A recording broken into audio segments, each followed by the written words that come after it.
Unde a zburat rândunica? Când s-a trezit Cip-Cirip, un vânt rece bătea și legăna frunzele copacilor și tufele măceșilor.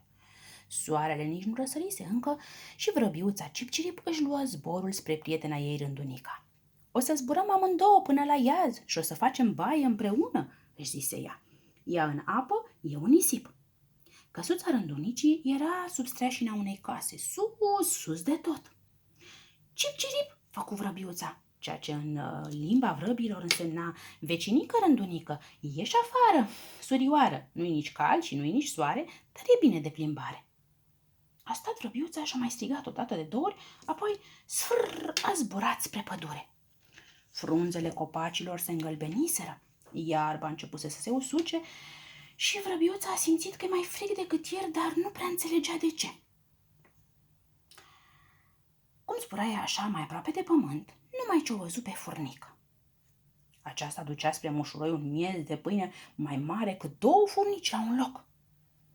Vrăbiuța se apropie de ea și ciripi. Cip-Cirip, soră furnică, n-ai văzut pe rândunică? Dar furnica îi răspunse fără să se oprească din drum. N-am văzut-o. Du-te și întreabă-l pe bursuc, eu n-am timp să mă uit după rândunică. Acum îmi fac provizii de iarnă. Și vrăbiuța zbură mai departe, până ce îl întâlni pe Moș Bursuc. Acesta ducea o ramură cu frunze roșioare ca arama, se pregătea să-și facă culcușul. Vrăbiuța se opri pe un fir de măceși. Moș Bursuc, n-ai văzut-o pe vecinica rândunica? Pe aici a trecut? Dar bursucul n-o văzuse pe rândunică și-i păru rău că nu putea să o ajute pe vrăbiuță. Și iar zbură vrăbiuța mai departe. În poiană întâlni o șopârlă. N-ai văzut-o pe rândunică? Întrebă ea. Dar nici șopârla nu o văzuse și îi răspunse repede. N-am văzut-o, n-am avut timp. Toată dimineața am căutat o piatră sub care să dorm toată iarna. Și în sfârșit am găsit una. Șopârla a plecat spre noul ei culcuș, vrăbiuța a zburat până la iaz la prietena ei Broscuța. Sălcile de pe mal își pierduseră toate frunzele, iar nuferii nu se mai vedeau deloc. Vrăbiuța se opri pe malul lacului și o întrebă pe Broscuță. Hei, Broscuță, oac, ieși acum puțin din lac. Cip-Cirip. Și iată că Broscuța a ieșit pe mal. Bună ziua, Broscuță, îi zis Ciripi vrăbiuța. N-ai văzut pe rândunică? O caut de azi dimineață.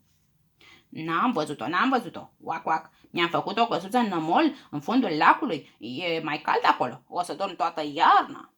Dar ce se aude? Întrebă Broscuța. Ia te uită niște păsări. N-o fi și prietena noastră rândunica? Ba, sunt și eu, spuse rândunica și coboră lângă ele. Dar pe unde ai fost până acum? Întrebă vrăbiuța. Te-am căutat peste tot și nu te-am găsit.